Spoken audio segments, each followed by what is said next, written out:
tough one for everyone involved with our program to lose. At the least you can say there was a clear-cut winner today, so kudos to Arkansas. And then for us, the challenge has already started. I mean, the guys are showering up as soon as they got different clothes on. Our program, along with 63 other lucky ones, need to start getting ready for next weekend. So I appreciate all the Vol fans that came out.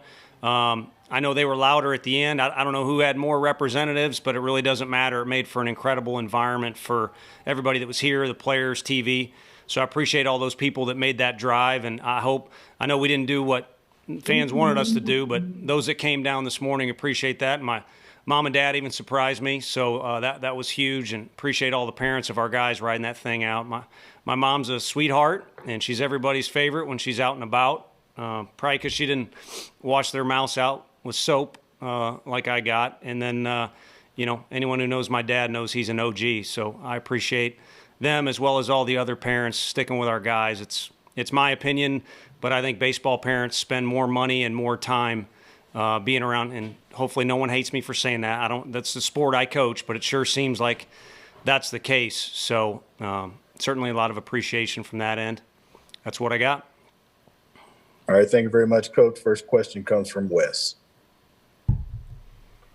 Yeah, Tony, just can you get a sense of the mood for the guys right now? I mean, obviously tough one to lose today, but with so much kind of out there going forward, I would imagine maybe the turnaround could be pretty quick. Yeah, I wanted the quick turnaround. I don't think they did. I think they were in love with the environment today, the opportunity to do something. You saw the way they played.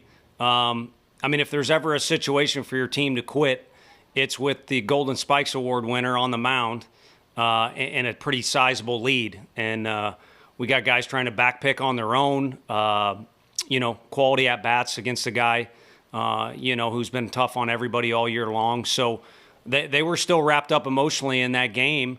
Unfortunately, in my position, I gotta hide mine, and you want a quick turnaround. So I think it'll take a bus ride for our guys to soak up the whole deal.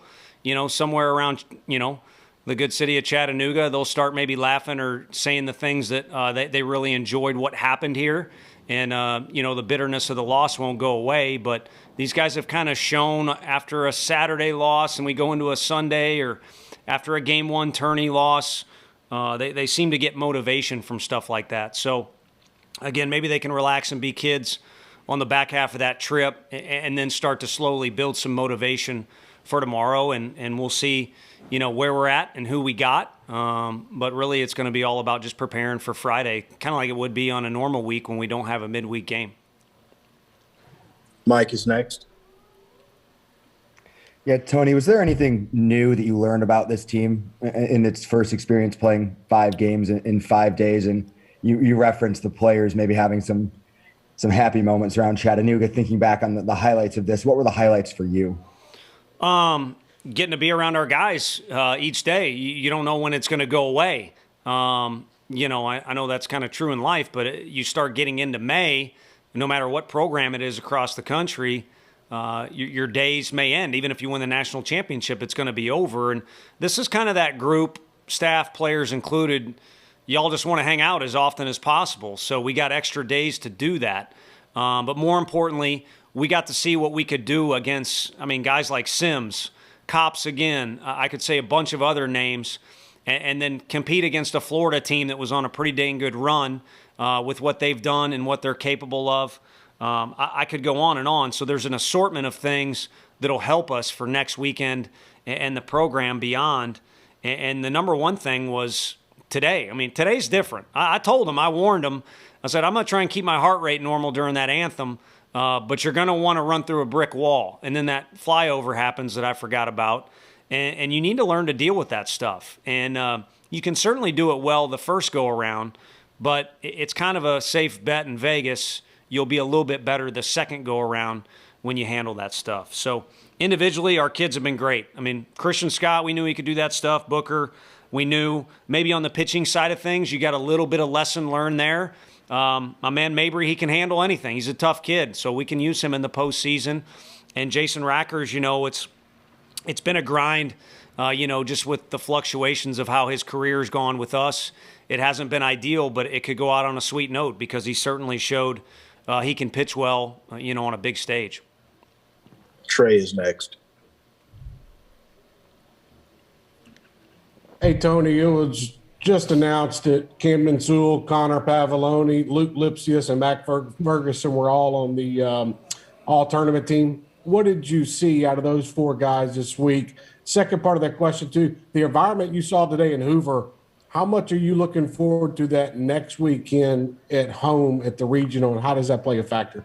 Sure. No, apologies to Camden, and then we kind of held the ceremony up there. Commissioner Sankey's waiting for his trophy, and he wasn't happy, so he darted up the tunnel. He's already in flats and was going to shower up, so we had to bring him back out there. But, it was cool to see those 4 guys get some individual recognition.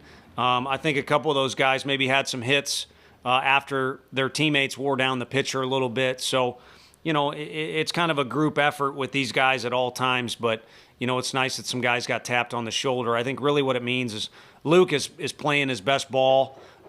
He's really a dangerous hitter, always has been, but he's kind of himself right now. And I think it's appreciation for what Pav does. I mean, as a leader, as a catcher, offensively. And then Camden Sewell, was like Billy Chappell yesterday. So all in all, it was good. And I leave out Fergie, but the guy's a winner. He's just a winner. It's what he is. Doesn't matter if he's putting up stats or not. He's a winner. So fortunate to have him around. And then, it kind of whets the appetite a little bit for what can come next weekend. But it'll be different. It's different when you're at home. And the good thing is, again, our guys have got a taste of it against a couple conference opponents and what Lindsey Nelson Stadium can be like. But I think it'll be even bigger. People will be tailgating. They'll add some seats. And it's why you fight all year long for, home field advantage. I mean, there's a number they put up on the, network that I was going to refer to. But bottom line is if you can win 15 games in this league, it is a hell of a year. If you can win 17, you're going to play at home like we will next weekend, I believe. Got time Hey, Tony, for 2 real more quick, I'd be questions. remiss. Yeah, go ahead. We've got time for 2 more questions. Go ahead. Tony, do you feel like you guys deserve to be, and I don't know how you're going to answer this, but do you think you deserve to be the number 2 national seed coming out of this week? And who? Well, I think the guys feel like, that we did lose another conference series, but the guys feel like this is the best team in the country. They would have been the number 1 national seed, and even if they wouldn't have done anything here. So it's kind of what you measure yourself up against. It's why recruits say yes to the SEC is they want to see how they stack up against the best in the country. And our guys, there's no secrets. Now, there's obviously other great teams out there, and everybody's a threat when you get to, March for basketball and in this month for baseball bleeding into June. But I think you call it a ruler if you want, whatever measuring stick you need, they have exactly what, they needed. So it'll be from here on out. It'll be preparation, hopefully, that pays off for us. Ben is next. Yeah, Tony, are you kind of happy with how the week went in terms of not overtaxing guys going into regionals? I know today was kind of your first Johnny Holstaff game, but in general, are you pleased with where kind of the arms stand going into the next weekend?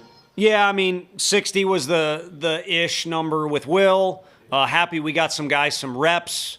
So I just feel, Sean, I don't know if I'd have a job if it wasn't for Hundley. So I just kind of feel bad about that situation not working out the way it did.